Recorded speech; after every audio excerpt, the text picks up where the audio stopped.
Welcome back to another episode of the Hall of Sports podcast. I'm here with Kaelen Jones this week to kind of do a bit of a review show of the last week in the NFL because it's been a crazy week from some pretty wild scores, a lot of teams in the 40s this week to the kind of madness that's going on with the Baltimore and Pittsburgh game. So we're here to talk about that. You can catch most of Kaelen's work from The Ringer. Is there anywhere in particular that most of fans can kind of look at all your stuff, Kaelen? You can just check it out, theringer.com, or follow me along on Twitter. So either way. Yeah, that's good. I was listening to one of the podcasts that you recently did. I think it was with Ryan Shazier on The Ringer. And one of the interesting parts, and I think it goes in with some of the scores from this week, that one of the main parts that you were talking about was kind of some of the bad coaching that's kind of been going on in the NFL in the last couple of weeks. What teams in particular do you think, where you look at some of these coaches, do you think that they're in a real bit of kind of trouble coming into the end of the season? We've seen already, I think, 3 or 4 teams that have already fired their coaches. We saw Matt Patricia from the Lions this week, along with the GM there, get fired. So how do you think that's going to go? What other teams do you think could be a possibility towards the end of the season?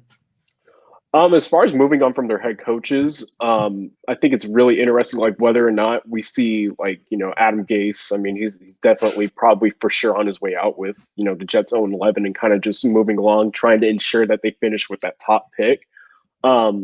Aside from him, I mean, Chicago's situation, I guess like the situations that are interesting, like Chicago's is really interesting because, Matt Nagy obviously had the success, early on in his tenure with Chicago, but over the past couple seasons, especially as, the quarterback situation has not, kind of figured itself out, Mitchell Trubisky, and then you had the addition of Nick Foles this past offseason. It hasn't really worked out for them. So I'm really curious to see whether or not like there's any sort of shakeup there, because they have a roster that's ready to compete right now. It's just they're missing a quarterback. But additionally, Doug Peterson, what he's done in Philadelphia, you hinted at the podcast, and Ryan Shazier mentioned, coaches who win Super Bowls tend to get longer leashes, so he'll probably be there a little bit longer. It's very cliche, but I think until, Carson Wentz gets back to even playing, I would even say, average level quarterback play, there's definitely got to be some type of discussion there because they invested a second round pick in Jalen Hurts. They have a roster that, again, is constructed to kind of go after it now. I think most of the other positions and spots where you've already had coaching firings, like with Detroit, with Houston, and where those are, the spots that were projected, even before the season started, where most head coaches or most prognosticators were saying that their head coaches would be fired. So not too surprising there, but I think those are situations to watch as of right now moving forward. Yeah, I think the obvious one you mentioned was the Jets. When you don't win a game, I don't think you can really count your blessings to stay. So I think that one's been obvious for a while. And look, for them, until it was surprising because they have a young quarterback in Sam Darnold, but it just hasn't been working with the Jets. And obviously with the possibility of getting the first overall pick, I think everybody is assuming that they're going to take Lawrence. But again, that's an interesting situation even for a new coach to kind of come into.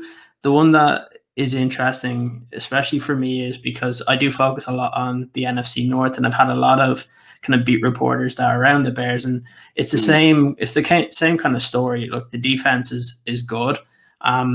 The problems is just with the quarterback and the offensive line. It's been terrible. Like you mentioned, Nagy, who came in and I think, 12-4, 13-3 that first season, gets coach of the year. But when you look into kind of the statistics there, is in terms of offense, they were 14th, I think, in his first season. But then the last 2 seasons have been 30th and 31st. And that's when you have to worry about a coach, because you always say that sometimes it takes the NFL to adjust to whether to play a new style of player, a new coach. But if you can't then adjust back and try and kind of fix that issue that's happening, you're not going to be long for a job. And we've seen that with Matt Nagy. And it kind of goes, I think the reason why I find that one quite interesting is that's one of the pairings where it's hard to see Nagy get fired without the GM also getting fired, because a lot of those decisions were hand in hand, both Pace and Nagy. And you look at the big issue, like you mentioned, was the quarterback position, and that's been a big problem for as long as I can remember for the Bears. I don't think they've really ever been able to get that kind of higher echelon type quarterback, and it's going to take time, especially for me. I think they're in a bit of a weird situation because, as you mentioned, defense is great. They're ready to compete. The problem is that they still play the Detroit Lions next week. They play the Jacksonville Jaguars. They win both those games, then you're kind of in no man's land where you're not high enough in the draft to be able to get a kind of franchise changing quarterback. And then do you kind of trade a lot of your assets to try and get that piece? Or do you have to get someone that can be productive and just go along with the defense? When a GM and a coach, especially within a good team, tend to leave, do you think it's a good idea that the team doesn't change too much, that they try and stick, especially with the Bears? Because you look at that defense and there's a lot of players on the defensive side of the ball that's under contract. So the obvious ones you have, like Kyle Fuller, Khalil Mack, Eddie Goldman, Akeem Hicks, Eddie Jackson, all of them are under contract. Do you think that might be a situation where the next GM or the next coach has to actually decide whether they need to kind of get more, because the cap space is a problem? Do they need to kind of get rid of some of the defensive players to get more offensive firepower if they don't get kind of those higher picks in the draft? That's definitely a possibility. I think if there's a way where they could probably move on from some of the pass rushers that they've added on, maybe not Khalil Mack, maybe if you could somehow rework his massive deal, but I think maybe if you target the front seven, because their secondary, I've read stuff from their defensive coordinator, at least some of their former coaches who have mentioned, how important it is to have cover men before you focus on pass rushing. So maybe they look to kind of tweak things there. But as far as, their cap space and everything else, I think the best situation for them, if they're not in position to draft a quarterback, would be, kind of target that free agent quarterback class, potentially. I doubt Dak Prescott, makes it to free agency. Yeah. But if he's a name that's there, then they should definitely try to get him. Cam Newton could potentially be a free agent. Jacoby Brissett, Jameis Winston. Those are names who could all be on the free agency market. But I think that's where they would need to start. I wouldn't try to tear down that defense yet because it's so good. But if they were in position to where they could nab a quarterback through free agency that gives them a chance to win, then maybe they decide to tear some stuff down and tweak in order to get in that position. But for now, I think that you probably have 2-3 more years of runway with that defense performing at a top 10, maybe dropping the top 15 level over the next 2 years. So I would try to maximize that as much as I can. Unless you could trade it for assets that you can then flip into acquiring a quarterback. Yeah, I completely agree. And the reason why I think I bring up the Bears there is because the first kind of topic I was going to talk about was the NFC North. It's a weird division where at the start I think people were estimating many different outcomes. The most obvious one was that the Packers were to win the division because when they have Aaron Rodgers, it's hard to kind of overcome that for the other three teams. But then nobody really knew what to make of the Vikings because it was a very young team, started off really poor, but have come on the last couple of weeks with the help of kind of Dalvin Cook. He's been excellent the last few weeks. But then I know at the start of the season, there was a lot of people picking the Lions. But again, they've kind of shown that it's when you have to keep chopping and changing coaches where it then makes your roster change dramatically. It's really difficult. And we've already spoken about the Bears where they're very kind of inconsistent in terms of offense and defense.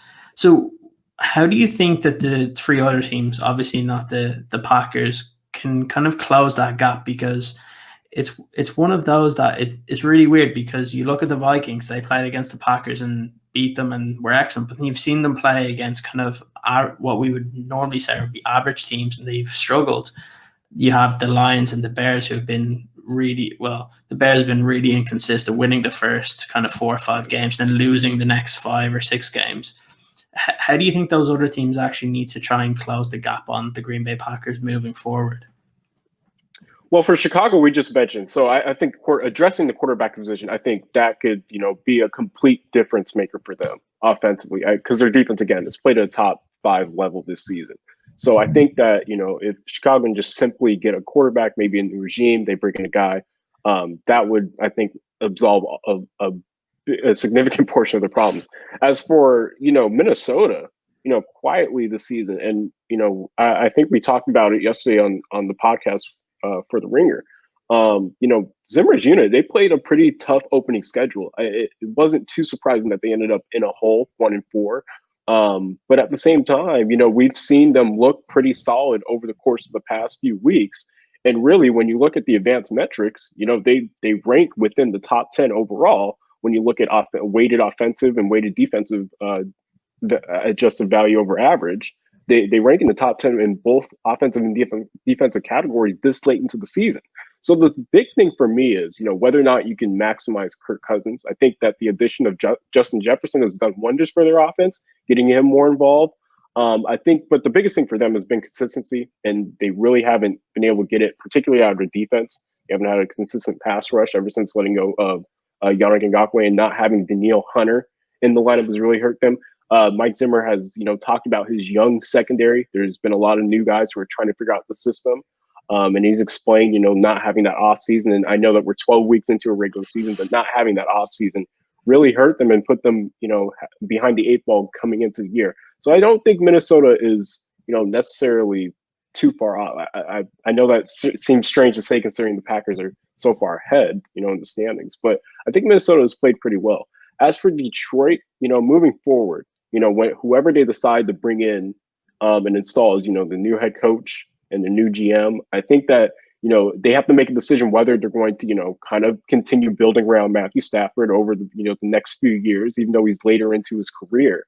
And, like you mentioned earlier, if you're not in position to draft a quarterback, does it really make sense to move on from, someone who's performed at a top 10, top 15 level consistently over the course of his career? So I think that you probably stick around with Matt Stafford, even though he's got a pretty significant cap hit. They have some young talent there, especially on the defensive side of the ball. I think that with Patricia, the biggest thing was he was trying to make, the Lions players kind of fit a New England Patriots system, a lot of heavy cover one. I think they actually led the league over the past 3 seasons in cover one coverage, according to PFF Seth Galina. He reported that the other day. And, trying to bend this secondary unit to playing that coverage when over the course of the past 3 years, they've proven consistently that they have not been good at it, especially when you don't have a pass rush.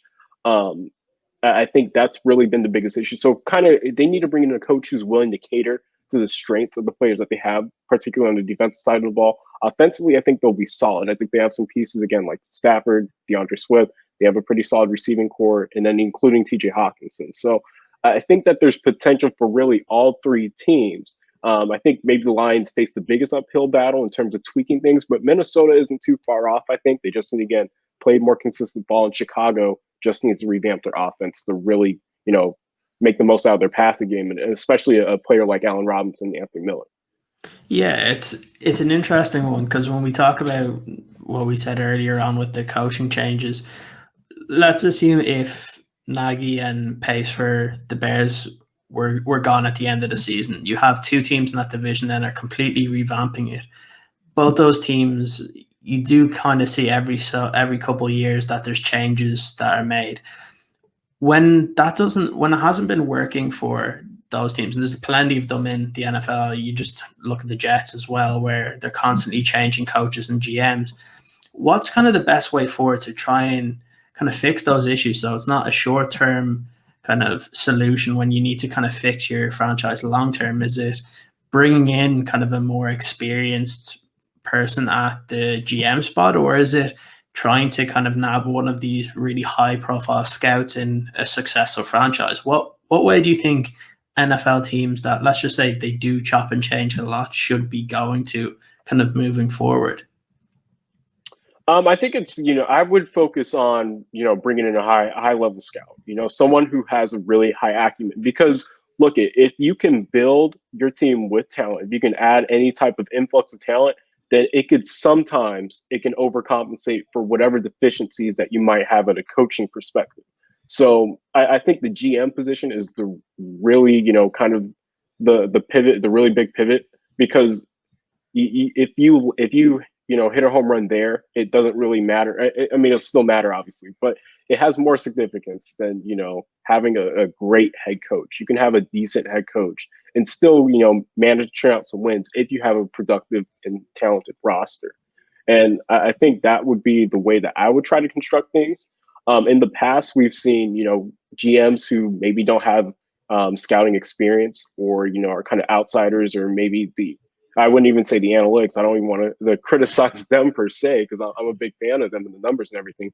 But if you bring in outsiders or people that aren't familiar, or at least have a successful track record in identifying talent, then I think that's going to be an uphill climb for to take a roster and really construct it into a way that succeeds, particularly in a difficult NFC North. With, like you said, the Packers have been consistently over the past, at least ever since I've been alive, they've been consistently producing talent, or at least being able to identify talent. A lot of it has to do with the quarterback, but again, I think that's a big part of it too. Like, being able to identify talent is more important, to me at least, when you're building a team, than having a high level coach. But I think they go hand in hand, because you can't have a success. You can't turn into a dynasty without having both. You look at the New England Patriots, and now with the Kansas City Chiefs, between Bill Belichick and, I mean, really, it's been Bill Belichick acting as GM for New England for however long, and then with Kansas City, Brett Veach and Andy Reid. That's a phenomenal pairing, and you just kind of see the success and how important it is to have both. But I would focus on GM. Yeah, I completely agree in that stage of it. When you look at, and I tend to compare it to the other sports as well. I look at kind of the NBA and MLB and baseball as well, and how some teams that weren't able to win for so long are able to kind of reconstruct kind of the culture within an organization. And the one interesting point that comes up is when you look at kind of baseball and basketball, it's not just you have your GM and then you have your coaches. You have that kind of, I know in baseball, it's the head of baseball operations and things like that. Do you ever think that a team might try and extend kind of their main front office, where they might have two guys there, where there's the GM and then also someone that's kind of the figurehead there? Because we always hear of the two main factors are the GM and then the head coach.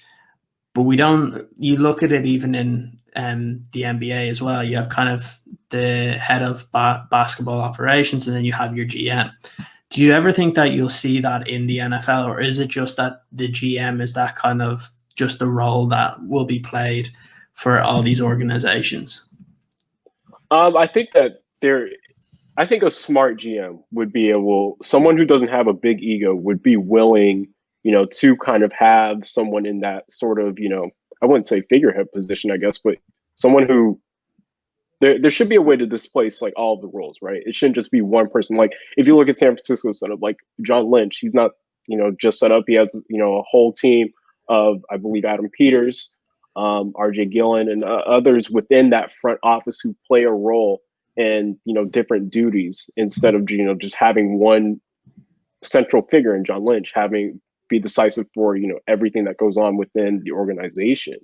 I think that's important that, there's distinctive roles, within a franchise. I think that the NFL, provided that GMs perhaps even let their ego down and allow that to be a scenario where that happens. I think that's important. I'm sure that there's, organizations that do, but like you said, as far as official titles, I can see it down the road for sure. I think that, as we get more in, especially as the game becomes more, as statistics become such a big role, people identify trends, and there's different ways to identify things now. I think that there's so much data and resources available. And then even within scouting, there's just so much has changed over the past 20 years, even with with technology. I mean, players are able to scout, on their iPads instead of, having to sit in front of a VCR and a DVD player.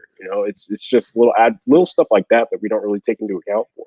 But I think definitely for sure, as time goes on, I wouldn't be shocked at all if we see like front offices have more, split up and divvied up duties that make it more, I guess publicly not knowledgeable for us to know like who's doing what within a front office. It wouldn't surprise me at all.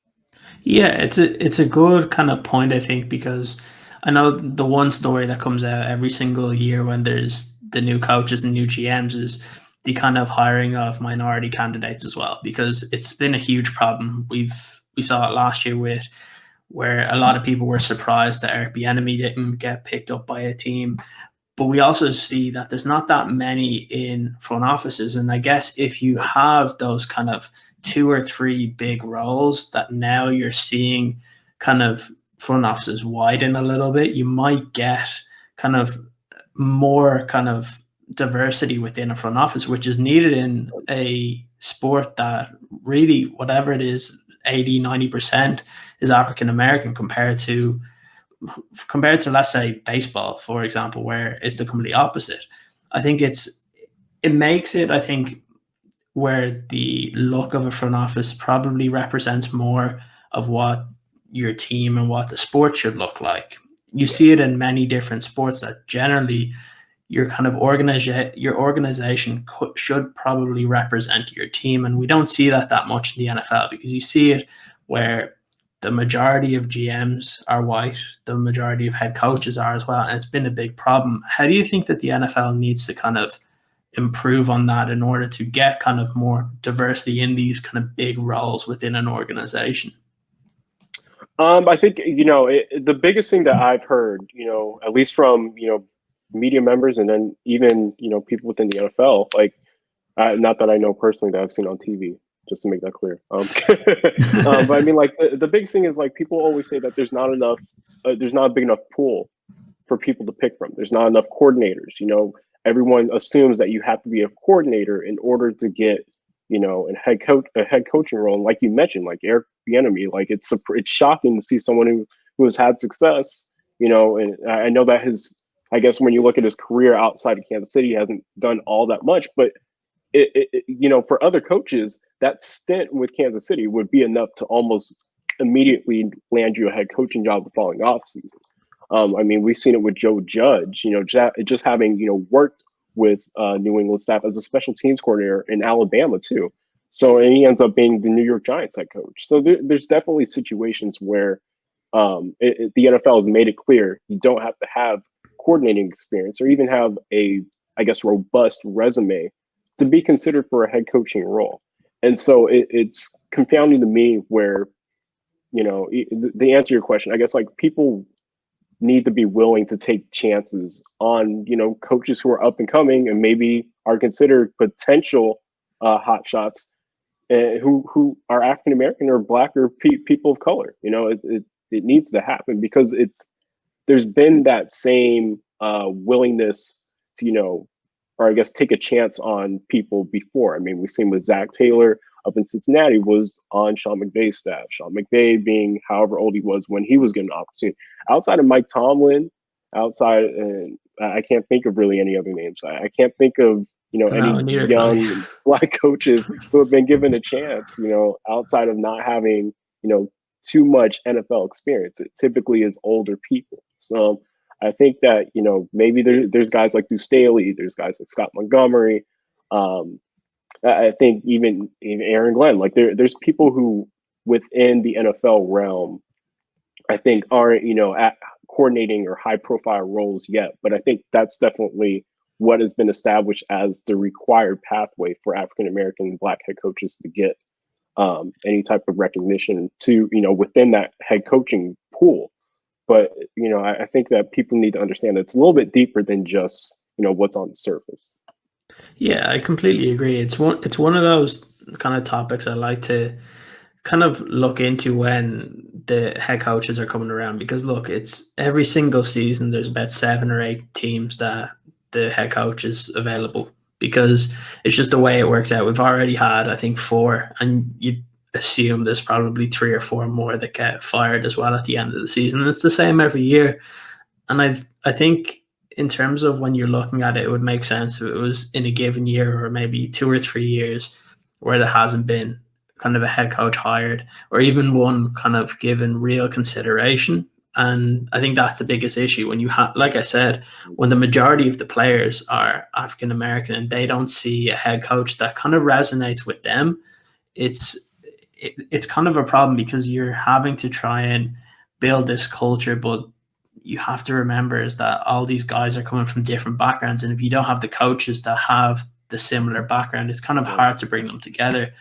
And I just feel like it has to get to some point of where the NFL starts to change and, like you said, takes risks, because we've seen other guys that have come in that haven't been the kind of the prototypical pathway where you go offensive coordinator, defensive coordinator, and then suddenly you're the head coach. We've seen quarterback coaches, we've seen kind of not so much like the main special teams coach, but we've seen kind of different pathways for other coaches that have worked and they've been brought in. But it just seems like some organizations haven't actually taken that risk, and it's a bit unfortunate, because we look at the Steelers with Mike Tomlin, how long he's been there, and he's still an excellent head coach for them. And I know it was a few years ago that people were talking about him possibly leaving Pittsburgh, and it was kind of baffling because of how successful he's been. But again, it's about kind of taking that chance, and I think that's one thing that the NFL needs to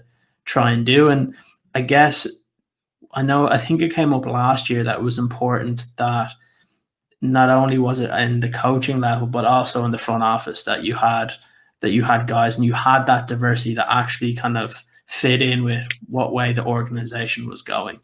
I think that's kind of a good way to kind of end on kind of the coaching search, because again, we don't know what's going to happen, but normally, like we said, there's usually 7 or 8 teams that are looking for either a GM or a head coach or both, and there's probably a little bit more in terms of for this year, because we've seen already a couple of GMs get fired.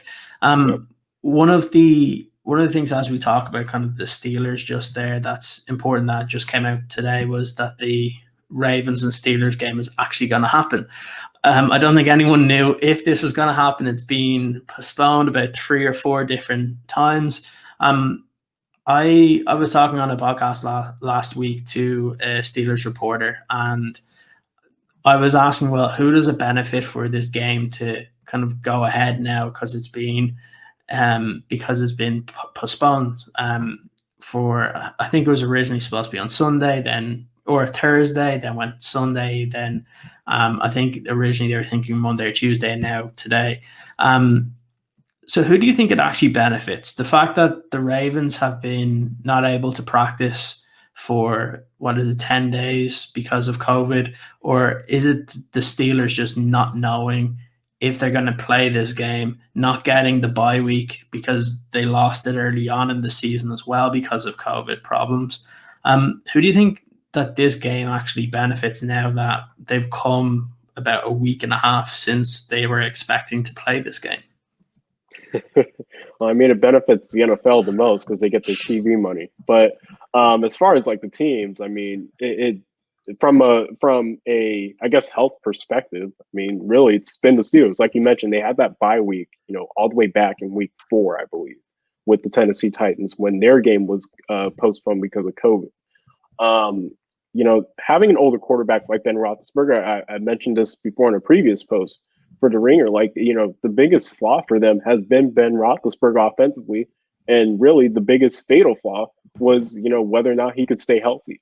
And, I think, allowing him to have, this entire week now of being able to, I guess not, have to play in a game scenario, assuming that he's not getting hit at practice. That's pretty vital, especially down the line for someone of his age. And I know that the offense relies so heavily on him. We saw how much of a difference, not just earlier this season when Mason Rudolph played, but even last year, how much of a difference it makes when he is on and off the field for Pittsburgh. So I think, it all in a weird way to put this, if it was going to benefit anybody, it's benefited the Steelers the most.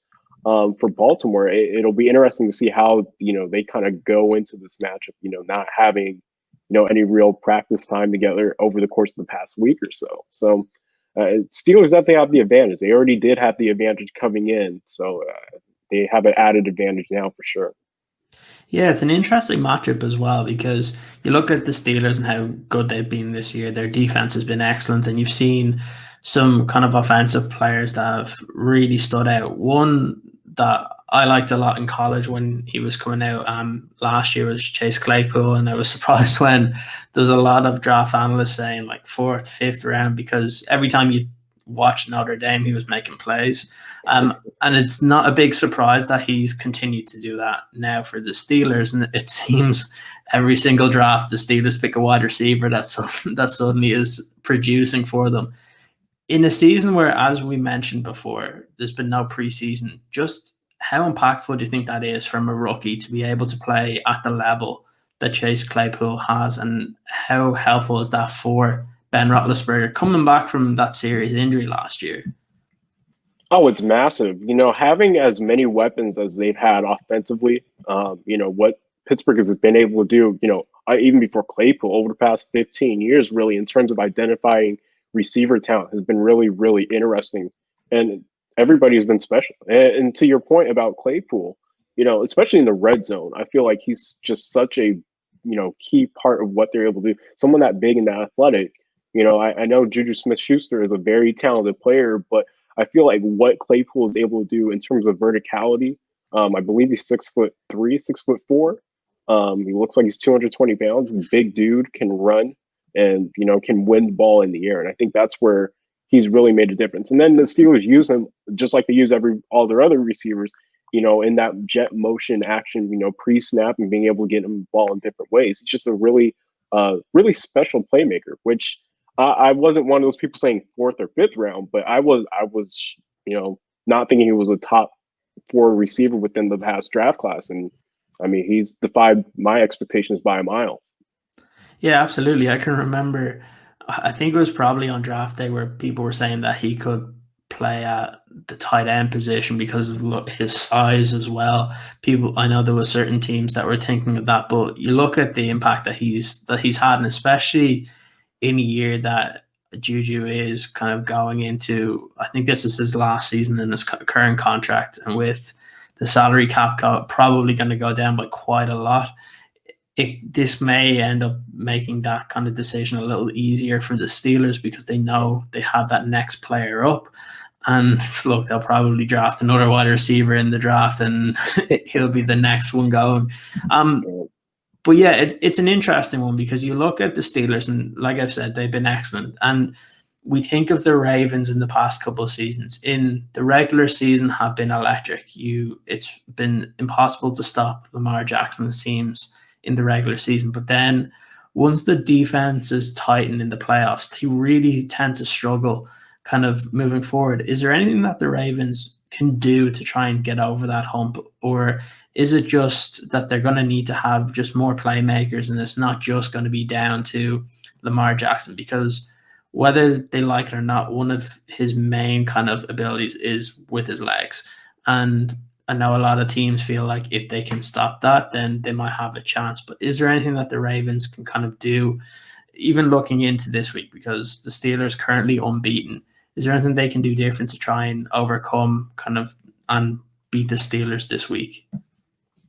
It'll be difficult, especially with RG3 in the lineup. It's going to be really, really difficult for Baltimore. They face a really steep uphill battle, going into this match because of what they're able to do. Their offense just looks so stagnant.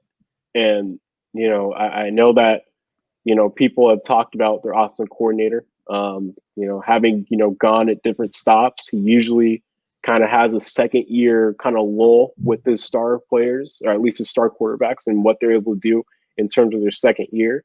So I think that's really what it's been. It's just kind of been, I think the offense has been really stagnant, and they don't really utilize all the playmakers, that they have, available to them. It'd be nice to see them utilize J.K. Dobbins a little bit more within the lineup.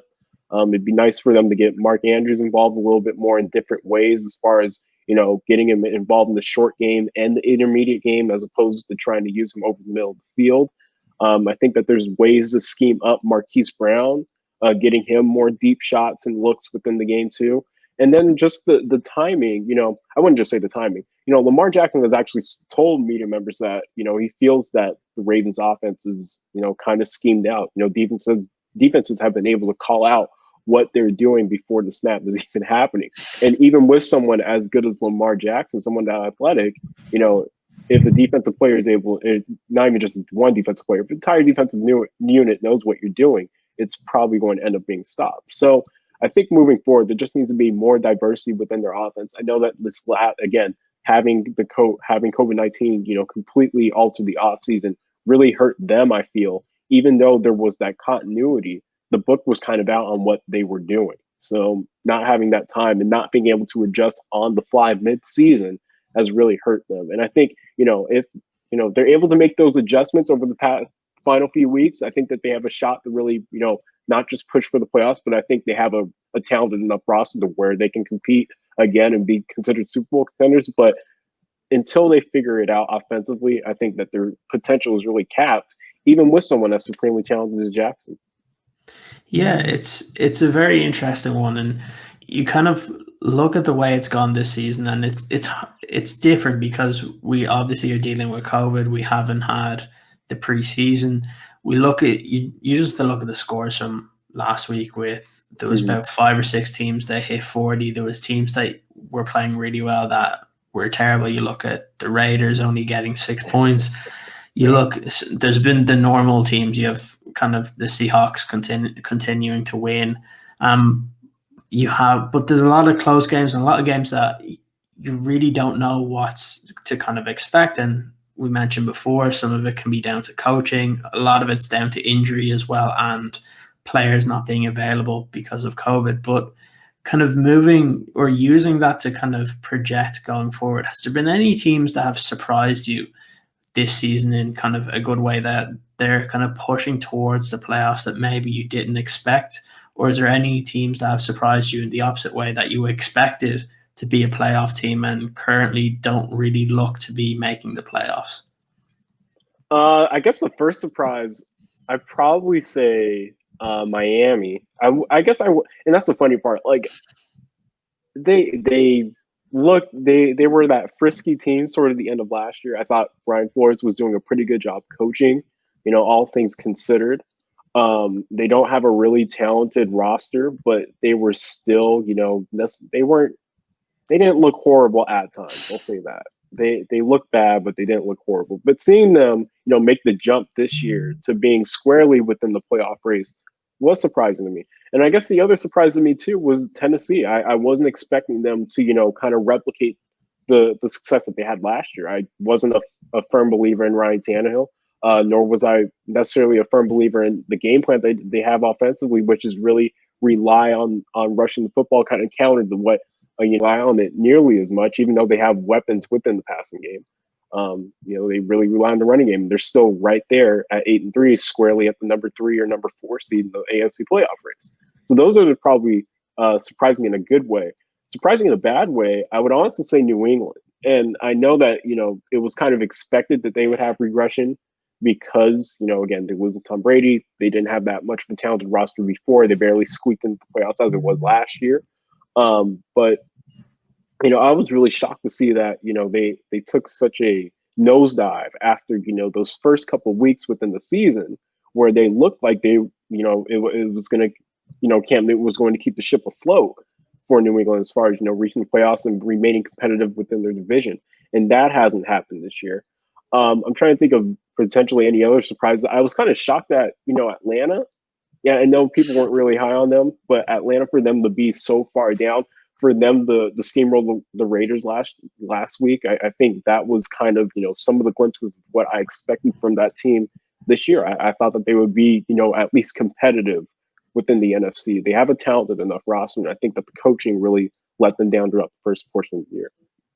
Yeah, it is an interesting one there, especially when you mention Atlanta. Everyone remembers kind of the Super Bowl season where the offense just looked insanely good and really hasn't replicated it, even though the kind of main cogs to that offense are still there. You have Julio, you have Matt Ryan, you still have other kind of weapons that could be used, but it just seems like it hasn't worked out. And obviously, is the reason why they made the change early on in the season, because they got off to a terrible start. I guess the other thing that I was looking at was when you look at the playoff, how the way the playoffs work in where you look at the division winners kind of getting in the highest part. Then when you look at a division like we see with the likes of in the Eagles division, you have the Giants, Eagles, Washington, and Dallas all below 500, and yet one of those teams is going to win that division and probably get into the playoffs, most likely with the losing record if they continue playing the way they are. Is there anything that the NFL has to worry about when you see a division that, and it's not just this season, it's been previous years where it's been kind of a weaker division where you're seeing a team with that's 8-8 get in or 7-9 get in. Do you think that's something that the NFL needs to start looking at? Is if there's divisions that you're seeing these winners that they're not really coming out with a record that you would associate with a team winning the division, is there anything that they would even think of doing, and even if it was relation to kind of the rankings of kind of the playoff teams? I think there should be. I think there should be some type of alteration to where I guess you would have, the best 8 teams get in. But at the same time, divisions create such a weird incentive. I don't know how else to phrase it for teams to perform at high levels. And I think it makes it more competitive in a sense too. I know that having a free for all, I guess, would having open playoffs would simultaneously would also make it competitive. I don't know. Maybe it's just because of nostalgia for me. I guess it's because it's traditionalist, I guess, version of me, even though I typically try not to be. I kind of enjoy the way that the playoffs are set up, but also, I'd totally be open to having an open playoff format where, you have the 8 best teams. So that way, honestly, you have more quality football games in when it comes to the postseason. The ironic part within that is I believe the last 2 teams to reach the playoffs without a winning record. I know Seattle was one of them. I'm blanking on the other. I think it was either the Falcons or the Panthers. They ended up winning their playoff game. So when they made it in. So, I think, if the Eagles or, the Giants or somebody out of the NFC East was to go on and lose and look pathetic in their postseason game this season, then I think that the discussion should definitely be had for, opening up like the postseason going into next year. But I mean, hey, if that team ends up winning a game, I don't know if the system is necessarily broken because you're producing, at least a playoff caliber person, for whatever reason in that one game. They're at least performing at a high enough level of where it's entertaining and they're winning. So we'll see. Yeah, absolutely. I think the talk of it kind of happens is because you see just how putrid that division has been this year, where I think there's a new leader every single week. Now you don't know who's gonna win. I think from the last time I checked, I think they're pretty much all on the same record. And it's to say from the start of the season that at this point the Giants or Washington would have a chance to win a division, it kind of seems foreign. But yeah, it's an interesting one in terms of kind of wrapping up this kind of talk about the playoffs. I think because New England has been what they are now without Tom Brady, it's kind of opened up that AFC where even though the Chiefs won last year, everybody expected for years and years and years that, okay, AFC is New England and then the NFC is open. But then this year we look at it, and really, if you look at both conferences, it's pretty open in terms of both conferences, which we don't see that often when it comes to kind of the playoffs. That first kind of weekend or two, we tend to get really, really good NFC games, and then we got a few blowouts in the AFC. And I think this year might be a little bit different, where I don't know if it's because of the expanded playoffs or if it's just the way the NFL is this year, that it seems like the race for the Super Bowl is kind of a little bit more open this year than we've seen in prior years. Who do you think are kind of the main contenders from the AFC and NFC to actually make the Super Bowl this year, from what we can see so far? So from the AFC, I think it's clear cut. You have Pittsburgh and Kansas City. I think those are the top 2 teams. And then, it's weird to say because, all of a week ago, I think I was saying Tennessee would be on, the cusp of not making the playoffs. But I think Tennessee, considering how they've looked and how they've performed, over the past 2 seasons now, I think that you really have to consider them a legitimate Super Bowl contender the way that they perform. Out of the NFC, I think that you have the Saints. I think that the Seahawks, and I think the Packers, and I mean, you could literally, I think you could open that up to literally 4 or 5 teams. You might even throw the Rams and the Bucks into that mix to where they could end up competing for a Super Bowl. I think it's very much more wide open within the NFC. And the Saints, I think they could end up pulling away from that pack, if Drew Brees is healthy, if they clearly have a healthy quarterback that can function within their system. Because I don't know if Taysom Hill going up against, if they all go up against like Seattle or Green Bay or some other team that can produce offensively, I don't trust Taysom Hill to be able to keep up, even though they have a standout defense. But at the same time, I think that they have the most complete team out of anyone else in the NFC at this point right now. So it's pretty wide open though otherwise. Yeah, absolutely. Just before we end, just want to remind everybody to like, subscribe, and also just a big thanks to you, Kaelen, for joining me today.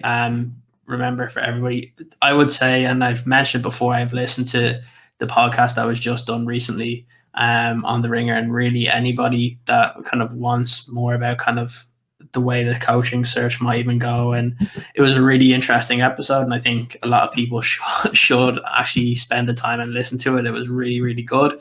And also just to follow you along both on Twitter, and also just some of the stories that you've written on The Ringer have been really good recently. I had a look at a couple of them today. So just again, thanks for joining me today. Of course, man. Thank you for having me. I appreciate it. All right. Thank you.